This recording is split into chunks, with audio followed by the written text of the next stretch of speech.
Selamat malam jemaat yang terkasih di dalam Tuhan Yesus. Kita bersyukur kepada Tuhan yang begitu mengasihi kita.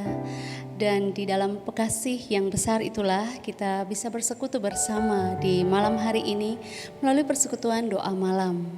Meskipun ibadah kita masih dilaksanakan dalam bentuk online, tapi kita percaya bahwa perjumpaan kita dengan Tuhan yang kita alami di setiap rumah tidak membuat iman kita menjadi kendor, karena Tuhan beserta kita.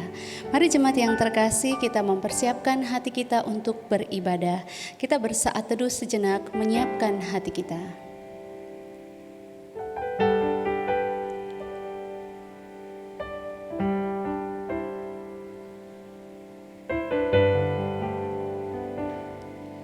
Amin. Jemaat yang terkasih di dalam Tuhan Yesus, kita mengimani bahwa kita punya Tuhan yang Maha Kuasa. Kita mengimani di dalam kemahakuasaannya kita menemukan berkat-berkat yang indah. Dan berkat-berkat itu bukan sekedar berkat materi saja, tetapi berkat pemeliharaan, pengenalan akan kasih-Nya. Dan di dalam pengenalan akan kasih-Nya itu kita merasa tenang, hingga kita mampu melangkah di dalam kekuatan, dalam pengharapan, dalam iman dan kasih kepadanya.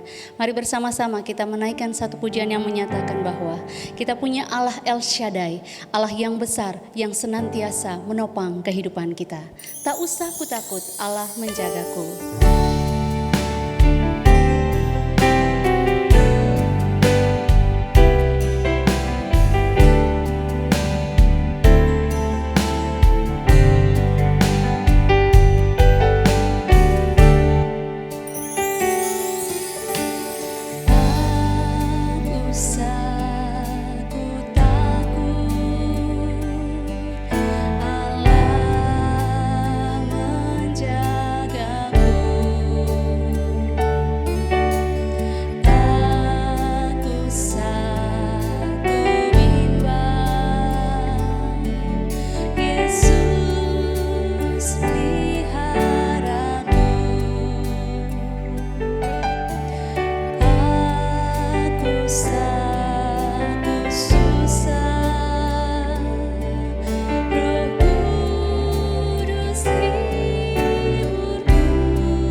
Kita bersatu di dalam doa.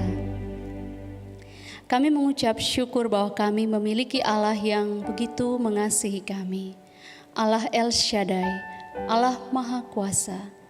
Dan Allah yang Maha Kuasa inilah yang menjadi pengharapan, tempat sandaran kami, dan kekuatan bagi kami di dalam melangkahkan kaki kami di tengah-tengah kehidupan dunia ini. Tuhan, terima kasih Engkau bersama-sama dengan kami, menolong kami melewati setiap tantangan kesulitan dan menolong kami untuk berhadapan dengannya. Dan menuntun iman kami untuk semakin memandang kepada Tuhan. Dan di saat ini kami mengucap syukur, Tuhan memberi kesempatan untuk kami bersekutu bersama lewat persekutuan doa malam, walaupun dalam bentuk online. Tapi kami bersyukur Tuhan tetap memberikan karya-karya dan kesempatan-kesempatan untuk bersekutu memuji Tuhan. Terima kasih ya Tuhan Yesus. Kami menyerahkan persekutuan kami sebagai umat Tuhan, Gereja Kristen Kalam Kudus Ambon, di dalam kasih Tuhan. Dalam nama Tuhan Yesus kami berdoa. Amin. Bapak Ibu, saudara-saudari yang terkasih di dalam Tuhan Yesus, kita akan mempersiapkan hati kita untuk merenungkan satu kebenaran firman Tuhan. Dan tema firman Tuhan di saat ini, tema perenungan firman di saat ini adalah hamba dosa. Apa dan bagaimana serta siapa yang berperan di dalamnya, dan bagaimana kita keluar dari kondisi ini, atau bagaimana kita berjuang untuk terus-menerus mengalami pembaruan. Sebelum kita merenungkan firman Tuhan, mari kita menaikkan satu pujian yang menyatakan bahwa ketika jamahan Tuhan Yesus menyentuh hati kita, mengubah hidup kita, maka disitulah kita temukan kehidupan yang sejati. Hati kita yang gelap diubahkan oleh Tuhan, hingga kita belajar untuk mengenal Dia. Kita menjadi anak-anak yang dikasihinya. Kita nyanyikan pujian ini, refrennya saja. Dia jamah segenap hidupku.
Terima kasih untuk jamahan Tuhan di dalam kehidupan kami yang senantiasa menolong kami untuk memandang kepada Tuhan. Dan terima kasih jamahan itulah yang mengubahkan hidup kami menjadi kehidupan yang baru. Di dalam jamahan Tuhanlah, di Di dalam kasih sayang Tuhanlah kami mengalami pembaruan, kami diubahkan, dan kami belajar untuk mengenal jalan-jalan Tuhan, rencana-rencana Tuhan. Bapa, di dalam natur keberdosaan kami, sungguh kami berjuang dan bergumul di dalamnya. Tapi kami percaya juga bahwa kuasa Tuhan, Allah El Shaddai yang agung itu tidak meninggalkan kami. Tolong kami Bapa dalam proses pengudusan yang Tuhan kerjakan untuk setiap kami, untuk semakin menjadi anak-anak Tuhan yang memperkenankan-Mu. Tolong kami dalam perenungan di saat ini. Di dalam nama Tuhan Yesus kami berdoa. Amin. Jemaat yang terkasih di dalam Tuhan Yesus, di saat ini kita akan membaca berita firman Tuhan yang terambil dari kitab Kisah Para Rasul pasal 8 ayat 4 sampai dengan ayat yang ke-25 yang akan menjadi dasar firman untuk merenungkan tema kita, hamba dosa. Bacaan firman Tuhan ini akan saya bacakan untuk kita sekalian. Bapak Ibu silahkan membacakan di rumah melalui Alkitab fisik maupun Alkitab elektronik yang ada di tangan Bapak Ibu saudara-saudari. Dan mari kita membaca firman Tuhan ini secara bersama-sama. Kisah Para Rasul pasal 8 dimulai dari ayat yang keempat. Lembaga Alkitab Indonesia memberikan judul Filipus di Samaria. Mereka yang tersebar itu menjelajah seluruh negeri itu sambil memberitakan Injil. Dan Filipus pergi ke suatu kota di Samaria dan memberitakan Mesias kepada orang-orang di situ. Ketika orang banyak itu mendengar pemberitaan Filipus dan melihat tanda-tanda yang diadakannya, mereka semua dengan bulat hati menerima apa yang diberitakannya itu. Sebab dari banyak orang yang kerasukan roh jahat, keluarlah roh-roh itu sambil berseru dengan suara keras. Dan banyak juga orang lumpuh dan orang timpang yang disembuhkan. Maka sangatlah besar sukacita dalam kota itu. Seorang yang bernama Simon telah sejak dahulu melakukan sihir di kota itu dan mentakjubkan rakyat Samaria, serta berlaga seolah-olah ia seorang yang sangat penting. Semua orang besar kecil mengikuti dia dan berkata, orang ini adalah kuasa Allah yang terkenal sebagai kuasa besar. Dan mereka mengikutinya karena sudah lama ia mentakjubkan mereka oleh perbuatan sihirnya. Tetapi sekarang mereka percaya kepada Filipus yang memberitakan Injil tentang kerajaan Allah dan tentang nama Yesus Kristus, dan mereka memberi diri mereka dibaptis, baik laki-laki maupun perempuan. Simon sendiri juga menjadi percaya, dan sesudah dibaptis ia senantiasa bersama-sama dengan Filipus dan takjub ketika ia melihat tanda-tanda dan mujizat-mujizat yang besar terjadi. Ketika rasul-rasul di Yerusalem mendengar bahwa tanah Samaria telah menerima firman Allah, mereka mengutus Petrus dan Yohanes ke situ. Setibanya di situ, kedua rasul itu berdoa supaya orang-orang Samaria itu beroleh Roh Kudus. Sebab Roh Kudus belum turun di atas seorang pun di antara mereka, karena mereka hanya dibaptis dalam nama Tuhan Yesus. Kemudian keduanya menumpangkan tangan di atas mereka, lalu mereka menerima Roh Kudus. Ketika Simon melihat bahwa pemberian Roh Kudus terjadi oleh karena rasul-rasul itu menumpangkan tangannya, ia menawarkan uang kepada mereka serta berkata, berikanlah juga kepadaku kuasa itu, supaya jika aku menumpangkan tanganku di atas seseorang, ia beroleh menerima Roh Kudus. Tetapi Petrus berkata kepadanya, binasalah kiranya uangmu itu bersama dengan engkau, karena engkau menyangka bahwa engkau dapat membeli karunia Allah dengan uang. Tidak ada bagian atau hakmu dalam perkara ini, sebab hatimu tidak lurus di hadapan Allah. Jadi bertobatlah dari kejahatanmu ini dan berdoalah kepada Tuhan supaya ia mengampuni niat hatimu ini. Sebab kulihat bahwa hatimu telah seperti empedu yang pahit dan terjerat dalam kejahatan. Jawab Simon, hendaklah kamu berdoa untuk aku kepada Tuhan, supaya kepadaku jangan kiranya terjadi segala apa yang telah kamu katakan itu. Setelah keduanya bersaksi dan memberitakan firman Tuhan, kembalilah mereka ke Yerusalem, dan dalam perjalanannya itu mereka memberitakan Injil dalam banyak kampung di Samaria. Saudara-saudari yang terkasih di dalam Tuhan Yesus, demikian bacaan firman Tuhan. Selamat dan berbahagia kita yang membaca, merenungkan, dan bertumbuh dalam kebenaran firman-Nya. Ketika kita membicarakan dan memikirkan tentang kalimat hamba dosa yang menjadi tema di saat ini, maka kita akan menemukan begitu luasnya tema ini di dalam seluruh sejarah Alkitab. Untuk itu saya akan memfokuskan tema ini hanya kepada pengalaman hidup kekristenan awal atau kekristenan mula-mula, masa di mana Injil mulai tersebar ke wilayah-wilayah di luar Yerusalem. Bapak Ibu saudara-saudari yang dikasihi oleh Tuhan Yesus, kalau kita baca bersama-sama dan kita menyimak dengan sungguh-sungguh tadi, maka bacaan ini dapat disimpulkan adalah kisah ini menceritakan pengalaman Filipus, Petrus dan Yohanes ketika mereka masuk memberitakan Injil lewat satu pintu, yaitu salah satu kota di Samaria, dan nantinya pemberitaan ini mulai tersebar meluas bukan hanya di wilayah kota sampai kepada kampung-kampung di Samaria. Nah, di dalam misi pekabaran Injil mereka ketika masuk ke wilayah Samaria, dan Samaria ini sudah sangat kita ketahui kalau kita renungkan firman Tuhan entah di khotbah-khotbah kebaktian umum atau persekutuan-persekutuan yang pada waktu dulu dalam bentuk onsite ataupun online, kita mungkin mengingat bahwa Samaria adalah kota di mana merupakan percampuran antara orang Israel dan bangsa-bangsa asing, sehingga lahirlah keturunan Israel yang tidak lagi memiliki ras Yahudi murni. Bahkan di dalam catatan Injil mereka ini seringkali mendapatkan perlakuan-perlakuan tidak setara atau diperlakukan tidak setara dengan orang-orang Israel yang memiliki keturunan langsung tanpa ada percampuran darah dari suku manapun. Di luar Israel tentunya. Nah, Bapak Ibu saudara-saudari yang dikasihi oleh Tuhan Yesus, ketika terjadi percampuran antara orang Israel asli dan orang-orang non-Israel, bukan hanya berbicara tentang perkawinan kemudian terjadi percampuran suku, tetapi juga berkaitan dengan percampuran kepercayaan. Itulah sebabnya orang Samaria sangat dipandang rendah oleh orang-orang Yahudi.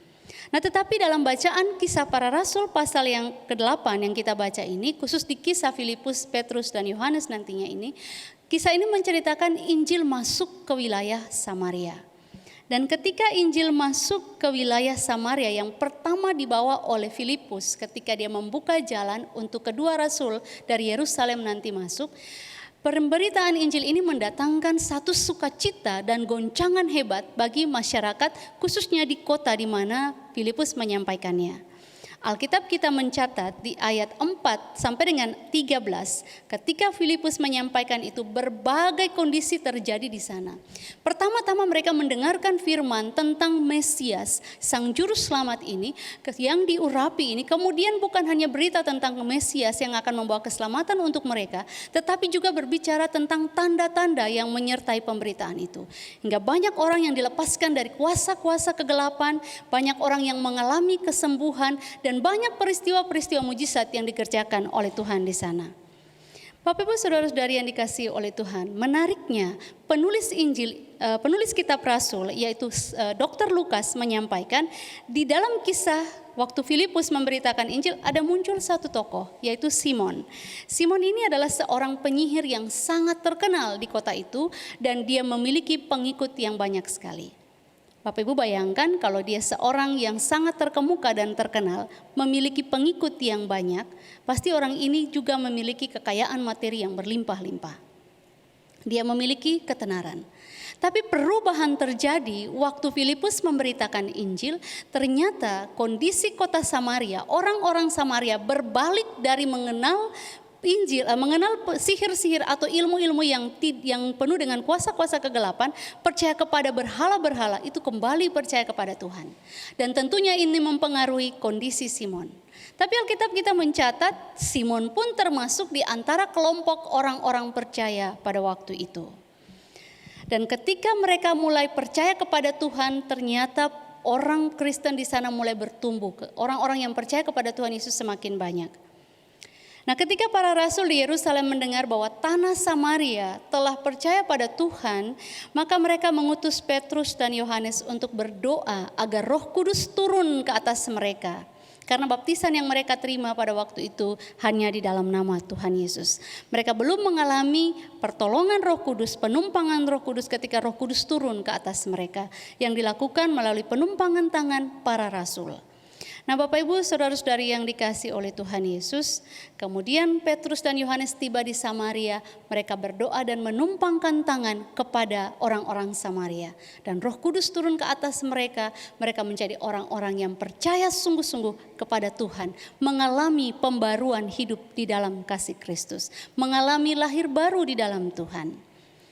Ketika Simon si penyihir melihat tindakan para rasul dengan menawarkan uang kepada mereka, bahwa dia melihat kuasa Roh Kudus itu turun ke atas orang-orang Samaria.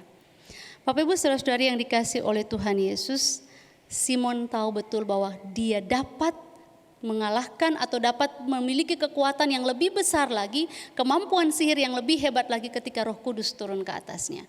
Ini pikiran yang ada di dalam benak Simon. Bapak Ibu saudara-saudari yang terkasih, itulah kisah Alkitab yang kita baca. Muncul sebuah pertanyaan, apa yang mendorong Simon untuk melakukan hal demikian? Dia memandang Roh Kudus sebagai kuasa. Kalau dia punya kuasa itu, maka dia mampu dan kekuatan sihirnya akan semakin bertambah-tambah, dia akan semakin hebat, dia akan semakin terkenal dan dia akan semakin terpandang di mata dunia. Orang akan semakin memujanya. Apa yang mendorong Simon untuk melakukan hal ini? Bapak Ibu saudara-saudari yang terkasih di dalam Tuhan, hati Simon dipenuhi oleh kejahatan dan dia memberontak terhadap Allah. Ayat 20 sampai dengan ayat yang ke-23 adalah kecaman Petrus untuknya membuktikan bahwa hati Simon tidak berkenan di mata Tuhan. Meskipun dia percaya kepada Tuhan, meskipun dia senantiasa bersama-sama dengan Filipus, tetapi hatinya bukan untuk Tuhan, tetapi untuk kepentingan diri sendiri. Saudara-saudari yang dikasihi oleh Tuhan Yesus, Simon mencoba memanipulasi karya dan pribadi Allah Roh Kudus untuk kepentingannya. Nah Bapak Ibu saudara-saudari yang dikasihi oleh Tuhan Yesus, ketika hati seseorang jahat, maka tindakan yang dilakukannya pun menghasilkan perbuatan-perbuatan yang jahat.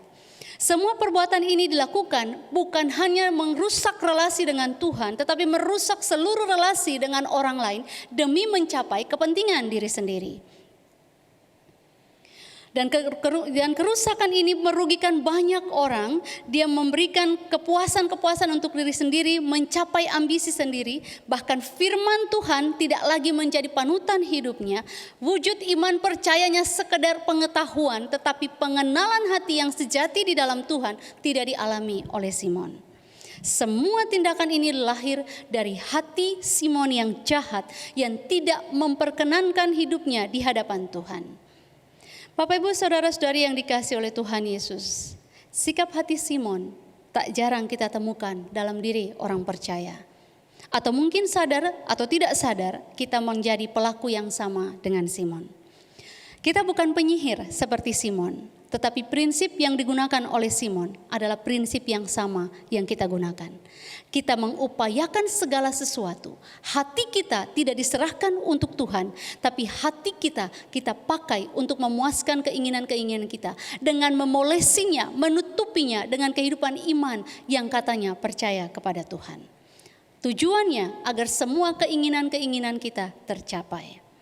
Firman Allah kita salah gunakan, kita menolak firman dan didikannya. Bahkan kita mencoba menipu Tuhan, menipu dengan mengatasnamakan Roh Kudus. Di hadapan orang lain mungkin kita kelihatan baik dan beriman, tapi dalamnya hati manusia hanya Tuhan yang tahu. Hidup beriman kita pakai sebagai tameng dan kata-kata yang manis dan sikap yang manis kita menyatakan bahwa hidup kita mengasihi Allah. Tetapi dalamnya hati Tuhan benar-benar menelusuri dan memahami hati kita seperti apa. Kita membenci sesama, kita menyakiti sesama, kita membohongi mereka. Kita mendendam kepada orang-orang yang menyakiti kita dan bahkan mengucapkan kata-kata dusta dan kata-kata kotor. Atau mungkin dalam orang Ambon punya bahasa, kata-kata parlente itu diucapkan dan bahkan caci maki dikeluarkan. Padahal kita katakan kita hidup mengasihi Tuhan, kita percaya Tuhan, kita beriman kepada Tuhan. Tapi imanmu hanya sebatas pengetahuan. Imanmu dan imanku hanya sebatas pengetahuan. Jikalau itu yang kita lakukan, maka kita tidak sungguh-sungguh mengenal Tuhan. Sebab hati kita belum mengalami pembaruan. Saudara-saudari yang dikasihi oleh Tuhan Yesus, tindakan inilah yang dikecam oleh Rasul Petrus ketika Simon mencoba memanipulasi karya Allah Roh Kudus demi kepentingannya. Sikap hati inilah yang menjadikan Simon sebagai hamba dosa. Meskipun dia telah percaya dan memberi diri dibaptis, tetapi sikapnya tidak berubah. Sikap inilah yang kita di dalam kehidupan sekarang, di masa sekarang, kita sangat-sangat lazim mendengarnya, sudah sangat-sangat familiar di dalam telinga kita ketika kita mendengarnya, sudah sangat mudah kita kenal, yaitu orang Kristen KTP.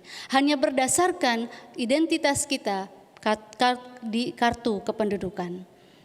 Bapak Ibu saudara-saudari yang dikasihi oleh Tuhan Yesus, mengapa hati begitu penting? Dalam sejarah Alkitab baik perjanjian lama dan perjanjian baru, berkali-kali para penulis kitab menekankan tentang hati. Saya hanya mengambil beberapa untuk kita sekalian. Di Amsal 4 ayat 4 menyatakan, hati dipandang sebagai pusat kehidupan, dari sana terpancar kehidupan. Ratapan pasal 2 ayat 11 membenarkan dan menguatkannya dengan mengatakan, sebab di hatilah pusat perasaan dan pusat perpikiran. Kemudian ketika kita berada di dalam kondisi hati yang tidak benar dalam kehidupan kita sebagai orang berdosa, natur keberdosaan kita, apa yang Allah cari ketika Dia mencari kita? Apa yang Allah ingin kita berikan kepadanya meskipun seluruh hidup kita ini adalah milik kepunyaannya? Tuhan minta hati kita. Tuhan tidak minta kekayaan, Tuhan tidak minta talenta, Tuhan tidak minta kemampuan-kemampuan yang kamu miliki. Tuhan tidak minta keterbatasan dan kelemahanmu, tapi Tuhan minta hati kita untuknya. Hati ini diserahkan untuk Tuhan. Dan oleh sebab itu Mazmur 51 ayat 12, ketika Daud berdosa, Daud mengaku di hadapan Tuhan bahwa Tuhanlah yang sanggup membarui hati yang jahat. Kemudian juga ketika pembaruan itu terjadi, kita tidak boleh hidup di dalam hati yang penuh dengan kejahatan. Kita harus berbalik kepada Tuhan dengan segenap hati. 1 Samuel pasal 7 ayat yang ketiga. Kita pun harus beribadah kepada Allah dengan segenap hati. Bapak Ibu saudara-saudari yang terkasih, menjalani ibadah online seperti ini untuk bisa fokus ibadah dengan segenap hati adalah perjuangan iman yang berat. Saya sendiri mengalaminya, dan setiap kita berada di era digital, high teknologi seperti ini, itu perjuangan yang berat. Untuk generasi muda mungkin mereka akan menyesuaikan, tetapi selalu akan ada pengalihan. Lalu bagaimana dengan generasi lanjut? Bagaimana dengan generasi yang sebelumnya? Berupaya untuk fokus dan konsentrasi. Setiap generasi orang percaya di dalam gereja, di dalam persekutuan anak-anak Tuhan, mengalami perjuangan untuk bisa beribadah kepada Tuhan dengan hati yang sungguh-sungguh terfokus. Kita tidak tahu, mungkin saat ini Bapak Ibu beribadah di rumah sambil makan, sambil nonton YouTube, menyaksikan live streaming, menyaksikan siaran rekaman ini, dan kemudian menikmati cemilan-cemilan. Bisa saja itu terjadi. Atau mungkin sambil santai duduk dengan kaki yang mungkin kakinya dinaikin di atas kursi, atau sambil rebahan. Apalagi generasi sekarang adalah generasi rebahan, dan segala sesuatu dilakukan di atas tempat tidur, atau kalau bisa rebahan saja dimanapun, yang penting nyaman, lalu menyaksikan acara siaran ini. Bapak Ibu saudara-saudari yang dikasihi oleh Tuhan, Tuhan melihat hati kita. Kalau kita datang di gereja, di tempat persekutuan, dalam gedung gereja, entah di aula bawah, kita mungkin akan beribadah dengan sikap yang menghormati Tuhan. Walaupun nanti hati Tuhan yang lebih mengenal. Dan dalam sikap yang kita tunjukkan, paling tidak ada sopan santunnya. Tapi apakah di rumah kita melakukan itu dengan hati yang sungguh-sungguh kita berikan buat Tuhan? Nah, Bapak Ibu saudara-saudari yang dikasihi oleh Tuhan Yesus, ketika kondisi ini terjadi, sikap hati seperti apa yang harus kita nyatakan di dalam kehidupan kita sebagai orang Kristen? Sumber kehidupan, dari hati kita terpancar kehidupan, pusat perasaan dan pikiran. Tuhan datang dan membarui hati kita, dan kita harus kembali dan beribadah kepadanya dengan segenap hati. Untuk bisa melakukan ini, saya percaya kalau dengan kekuatan kita sendiri, kemampuan kita sendiri, maka saya dan Bapak Ibu tidak akan sanggup untuk melakukannya. Alkitab secara keseluruhan memberikan petunjuk-petunjuk kehidupan tentang hati di dalam hidup kita. Dan untuk itu, bagaimana kita sebagai orang percaya bisa memberikan hati kita kepada Tuhan. Bapak Ibu saudara-saudari yang dikasihi, jangan lupa kita orang berdosa. natur kita berdosa, dan itu secara langsung mempengaruhi hati kita. Siapa di antara kita yang memiliki hati yang murni, yang kudus dan benar-benar suci, tulus di hadapan Tuhan? Tidak ada satupun. Lalu hati yang jahat ini, hati yang sudah dalam natur keberdosaan ini kita berikan untuk Tuhan. Seperti apakah hati ini di hadapan Tuhan? Tuhan datang membarui hati kita. Di dalam bacaan kita, Lukas memberikan kontras atau membuat pembanding dengan kehidupan orang-orang Samaria. Kalau hati Simon dipenuhi kejahatan, ketika dia menerima firman Tuhan, kabar tentang keselamatan yang dibawa oleh Kristus Tuhan, Sang Mesias itu, maka dia kontraskan dengan sikap hati orang-orang Samaria. Itu dicatat di ayat 6 dan 12, Bapak Ibu bisa melihat di Alkitab masing-masing. Di sana dikatakan sikap hati orang-orang Samaria ketika mereka mengenal Tuhan dan menerima firman itu yang membuat mereka mengalami pembaruan. Saya mencoba memberikan 2 poin untuk perenungan firman ini di dalam sikap hati orang-orang Samaria ketika mereka menjadi bangsa yang terkucilkan, dianggap hina dan rendah, menerima kabar keselamatan itu. Sikap hati orang-orang Samaria yang ditunjukkan pertama adalah mereka meresponi karya Allah dengan sikap hati yang tunduk dan memberikan hati sepenuhnya kepada Allah. Ini dicatat di ayat yang ke-6b, dalam bahasa Alkitab dikatakan dengan bulat hati. Kalau di dalam bacaan kita hanya menceritakan tentang kondisi hati Simon yang dikecam oleh Petrus, tetapi tidak menceritakan bagaimana respon dia waktu terima firman Tuhan. Dia hanya percaya karena dia melihat tanda-tanda itu. Sebab apa? Berkaitan dengan profesinya sebagai penyihir, tapi hati tidak diserahkan untuk Tuhan. Tapi orang-orang Samaria ketika mereka menerima Injil, menerima berita keselamatan, mereka menyerahkan hati sebulatnya, hati sepenuhnya untuk Tuhan. Bapak Ibu saudara-saudari yang dikasihi oleh Tuhan, tentunya tidak ada dari setiap manusia yang sanggup memberikan hati kepada Allah selain karya Allah yang menuntun manusia. Perbedaannya, orang-orang Samaria membuka hati untuk firman Tuhan. Dan ketika mereka mendengarkan berita yang disampaikan oleh Filipus, yang mampu mengubah hidup mereka adalah berita tentang Yesus, Sang Mesias. Atau di dalam bahasa Ibraninya, dia ini adalah pribadi yang diurapi, diartikan dalam kondisi bahasa kita. Bapak Ibu saudara-saudari yang dikasihi oleh Tuhan Yesus, Mesias inilah yang dibutuhkan oleh setiap kita orang berdosa. Mungkin untuk kita, orang-orang yang ada di Ambon, terlebih khusus di luar Yahudi, Mesias tidak terlalu menjadi sesuatu yang istilahnya wow, spektakuler untuk kita. Namanya kok ya udah biasa aja Mesias. Tetapi bagi masyarakat Yahudi, untuk kekristenan awal, nama ini memiliki gambaran arti yang sangat dalam. Dan apakah itu tidak berdampak kepada kita? Sejarah Alkitab dari perjanjian lama sampai perjanjian baru, dalam meta narasi atau kisah Alkitab secara utuh, menceritakan siapakah Mesias itu. Bapak Ibu saudara-saudari yang dikasihi, Mesias artinya yang diurapi. Dan yang diurapi ini hanya dimiliki di dalam 3 jabatan di dalam kehidupan umat pilihan Tuhan Israel.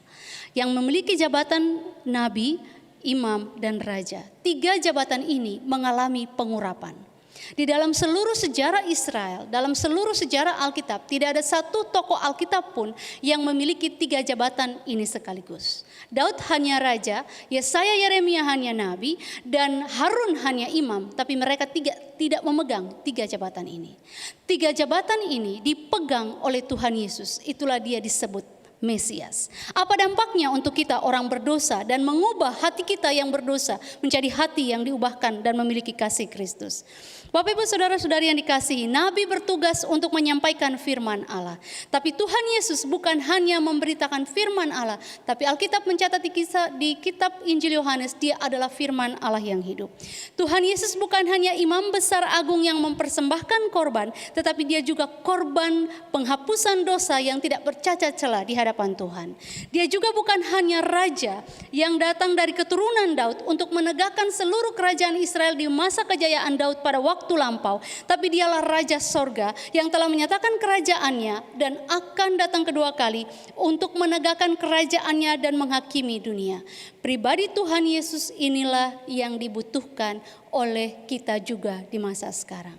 Itulah sebabnya Ketika hati kita dijamah oleh Tuhan Yesus, firman Tuhan mengubah hidup kita, sebab Kristus Tuhan adalah firman yang hidup. Ketika kita berjuang di dalam perjuangan iman, firman Tuhan itu menjadi jaminan. Sebab bukan hanya perkataan kosong belaka, melainkan firman yang hidup pribadi itu adalah Kristus. Ketika kita belajar bertumbuh di dalam pengenalan akan Tuhan, kita mau mengenal Tuhan tanpa mengalami penghapusan dosa, penebusan dosa dalam Kristus, kita tidak akan bisa untuk mencapainya. Semua yang kita miliki tidak akan sanggup menggantikan Tuhan. Dan oleh sebab itulah sebagai imam, dia mempersembahkan korban untuk kita. Tapi dia sebagai korban yang hidup, yang berkenan di hadapan Allah karena tidak bercacat celah. Secara Alkitab mencatat para imam adalah manusia berdosa, dalam natur dosa. Itulah sebabnya tidak sempurna persembahan penghapusan dosa itu kalau Tuhan Yesus tidak datang dan menyempurnakannya. Kemudian Bapak Ibu Saudara-saudari yang dikasihi oleh Tuhan Yesus, kalau bicara tentang raja, mungkin teritorial hanya ada di wilayah Israel sana. Tapi berbicara tentang kerajaan sorga. Itulah sebabnya ketika kita di dunia ini, meskipun ada di dalam tantangan, kesulitan dan kesukaran hidup, kerajaan Allah yang telah dinyatakan Kristus dan terus menerus mengalami karya-karyanya, meskipun belum seutuhnya, tetapi kita telah mengalami damai dari kerajaan itu. Karena Sang Raja Sorga telah datang ke dunia untuk menyatakan karya penebusan.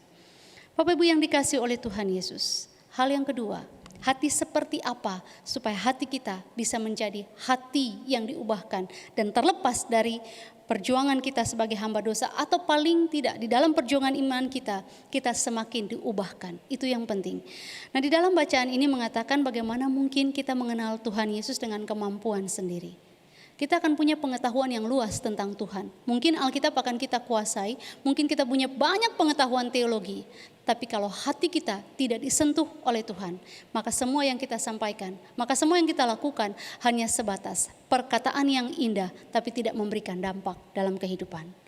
Bapak Ibu Saudara-saudari yang dikasihi oleh Tuhan, oleh sebab itulah kita butuh karya Allah Roh Kudus, yaitu hati yang dibarui dalam karya Allah Roh Kudus. Itulah sebabnya ketika kita mengalami kelahiran baru, percaya kepada Tuhan Yesus dan mengalami lahir baru, Allah Roh Kuduslah yang membuat kita bertumbuh dalam proses pengudusan. Bapak Ibu Saudara-saudari yang dikasihi oleh Tuhan Yesus, Dia berkarya untuk menginsafkan kita akan dosa. Siapa yang menolong kita dan mengingatkan kita kalau kita berdosa? Allah Roh Kudus yang melakukannya. Siapa yang menyatakan kebenaran bahwa Yesus Tuhan adalah satu-satunya juru selamat yang senantiasa mengasihi kita, kalau bukan Roh Kudus yang melakukannya? Siapakah juga yang memberitahukan kepada kita akan penghakiman masa depan, akan penghakiman yang diterima? Roh Kuduslah yang menyatakannya kepada kita bahwa Tuhan Yesus akan datang sebagai hakim untuk menghakimi orang benar dan juga orang jahat. Bapak Ibu Saudara-saudari yang dikasihi oleh Tuhan Yesus, itulah sebabnya di tengah-tengah kondisi pandemi yang kita jalani saat ini, kalau hati kita tidak diubahkan dan dituntun oleh pengorbanan Tuhan Yesus, dikerjakan dalam proses pengudusan oleh karya Allah Roh Kudus, saya percaya setiap kita akan merasa berat kehidupan ini. Dan kehidupan yang kita punya, masalah yang kita punya akan kita lihat terlebih besar daripada Tuhan kita yang lebih besar, seperti pujian El Shaddai tadi. Tapi karena Roh Kudus menuntun hidup kita, maka kita mengatakan kita tidak takut. Ada El Shaddai bersama-sama dengan kita. Kita tidak merasa susah ataupun dalam kesusahan, kita tahu Allah Roh Kudus menghibur kita. Kita walaupun ada dalam kondisi-kondisi secara natur manusia kita bimbang, tapi Tuhan Yesus ada di sana untuk menuntun kita, menenangkan jiwa, memandang kepada karyanya. Hingga meskipun kita berada dalam beban-beban gumul yang berat, berada dalam sakit penyakit, tantangan dan kesukaran hidup, atau bahkan mungkin kita dalam keadaan yang senang dan penuh dengan sukacita, hidup kita diberkati baik dan berlimpah, bahkan di era pandemi seperti ini kita memiliki segalanya. Tuhan tetap ada di dalam kehidupan kita. Dan yang Dia kehendaki dari hidup kita adalah, mari berikan hati ini untuk Tuhan. Hati kita rapuh, hati kita jahat, hati kita kotor, hati kita dipenuhi dosa. Tapi kalau kita mau menundukkan diri kita di hadapan Tuhan, memohon belas kasihannya, seperti yang dilakukan oleh orang-orang Samaria, maka Dia akan menuntun kita di dalam terangnya. Kita melihat betapa baiknya Tuhan. Kalau kita mau mengaku kita sangat membutuhkan Tuhan Yesus dalam hidup kita, satu-satunya pribadi yang penting. Disitulah kita akan melihat bagaimana Roh Kudus menolong kita mengalami karya kasih-Nya. Saya percaya Bapak Ibu telah mengalami banyak perjalanan iman bersama dengan Tuhan. Dan jadikanlah pengalaman-pengalaman iman itu untuk terus melangkah di masa sekarang, di masa-masa sulit seperti ini, di masa-masa tidak menentu dan tidak pasti. Tapi kita punya Tuhan yang pasti. Dan untuk itu juga kita kuat untuk menghadapi masa depan, menatap hari esok, sebab Tuhan bersama dengan kita. Berikanlah hati kita seutuhnya untuk Tuhan. Jalanilah persekutuan-persekutuan online dengan sikap hati yang memuliakan Tuhan. Jalanilah ibadah-ibadah online dengan sikap hati yang hormat dan takut akan Tuhan. Sebab kita adalah anak-anak-Nya. Dan jangan berikan hati ini, atau ketika kita bergumul dalam perjuangan iman kita di dalam dosa, mohon kekuatan dari Tuhan. Sehingga jangan biarkan hati kita menjadi hamba dosa. Ingatlah bahwa kita punya Tuhan, Imam, Nabi dan Raja, Sang Mesias itu telah mengutus Allah Roh Kudus untuk menolong saya dan Bapak Ibu. Hingga hamba dosa itu tidak akan lagi dimiliki oleh anak-anak Tuhan. Kita hidup dalam natur dosa, tapi kita telah dimerdekakan. Proses pengudusan Tuhan sedang kerjakan. Berikanlah hati kita untuk Tuhan. Di akhir kisah ini, Alkitab mencatat ketika Simon mendengar kecaman para rasul, dia mohon didoakan. Meskipun kitab Kisah Rasul tidak menceritakan akhir hidup dari Simon, tapi satu hal yang pasti yang menguatkan kita orang percaya bahwa tidak ada satupun kuasa manusia yang mampu menggagalkan rencana Allah. Dalam bacaan kita ditemukan para rasul Petrus dan Yohanes berhasil menyampaikan firman Tuhan masuk ke kampung-kampung yang ada di seluruh Samaria. Itu berarti orang-orang yang tidak mengenal firman Tuhan, tidak mengenal keselamatan ini, menerima kabar keselamatan. Pengampunan dosa diterima oleh mereka. Menutup perenungan di malam hari ini, ada satu pertanyaan untuk kita sekalian. Hati seperti apakah yang mau kita serahkan kepada Allah? Hati sebagai hamba Allah ataukah hati sebagai hamba dosa? Kiranya Tuhan Yesus di dalam kasih karunia-Nya yang besar dan dalam tuntunan kuasa Roh Kudus dan kasih Bapa yang tidak terbatas menolong kita hidup di dalam anugerah-Nya. Tuhan memberkati kita sekalian. Amin. Mari Bapak Ibu Saudara-saudari yang terkasih, kita berdiam diri sejenak. Kita meresponi berita firman Tuhan dengan menaikkan satu pujian bahwa kita tidak punya apa-apa waktu kita datang ke dunia ini. Dan pada nanti kita kembali ke dunia pun kita tidak membawa apa-apa. Yang kita miliki hanyalah hati, dan hati itu adalah hati yang diubahkan oleh Tuhan. Hati sebagai hamba, hati yang mau taat, dan hati yang mau setia pada Bapa. Dan kemanapun nanti kita berjalan, apapun yang kita lakukan, biarlah hati kita adalah hati yang menyembah di dalam roh dan kebenaran sampai akhir hidup kita. Ku tak membawa apapun juga.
Bapak Ibu Saudara-saudari yang terkasih, kita berdiam diri sejenak di hadapan Tuhan.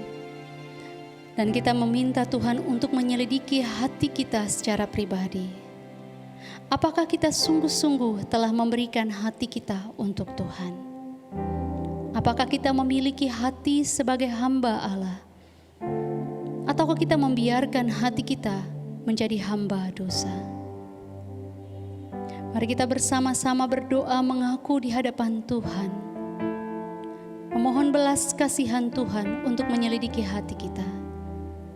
Mungkin di masa-masa sulit seperti ini, di masa-masa pandemi yang harus kita jalani dengan berbagai tantangan dan kesulitan, entah pergumulan yang kita hadapi di dalam keluarga, relasi suami dan istri, relasi papa mama dan anak-anak, relasi engkong dan ama dengan cucu-cucunya, mertua dan menantu, atau relasi di dunia kerja, usaha yang sedang dijalani, relasi antara pimpinan dan karyawan, ataupun relasi kita dengan pegawai-pegawai di toko, ataupun juga kita yang bertugas di sekolah, sebagai pengurus yayasan, sebagai pengajar di sekolah kita, sekolah Kalam Kudus, ataupun di mana Tuhan menempatkan setiap kita, profesi apapun yang kita jalani, biarlah hati kita menjadi hati yang memuliakan Tuhan ketika kita menghadapi tantangan itu. Bapa di surga, Engkau mengenal setiap hati kami yang mengikuti persekutuan ini. Engkau mengenal kondisi kami, melampaui kami mengenal pribadi kami. Dan kami berdoa ya Tuhan Yesus, kiranya Tuhan yang menolong dan menuntun kami. Kami rindu hati kami diubah untuk Tuhan. Kami rindu hati kami senantiasa mengalami jamahan Tuhan, dituntun oleh karya Roh Kudus kepada kami. Kami mengaku banyak sekali sikap hati kami yang mengecewakan Tuhan, mengecewakan dan menyakiti hati Tuhan, bahkan juga menyakiti sesama kami. Tuhan tolong, Tuhan pimpin, berikan kami kekuatan. Ini hati kami yang juga tidak berkenan di mata Tuhan sebab kami orang berdosa. Tak ada yang baik yang dapat kami berikan untuk Tuhan sebab kami telah berdosa. Namun kami mengenal bahwa kasih Tuhan agung, kasih sayang Tuhan terlampau besar, dan belas kasihan Tuhan terlalu indah. Tuhan lawat kami, Tuhan bantu kami dan tolong kami. Hingga ketika menjalani seluruh kehidupan dengan apapun yang kami lakukan yang dipercayakan Tuhan, terutama di masa pandemi ini, kami menjalani bersama Tuhan.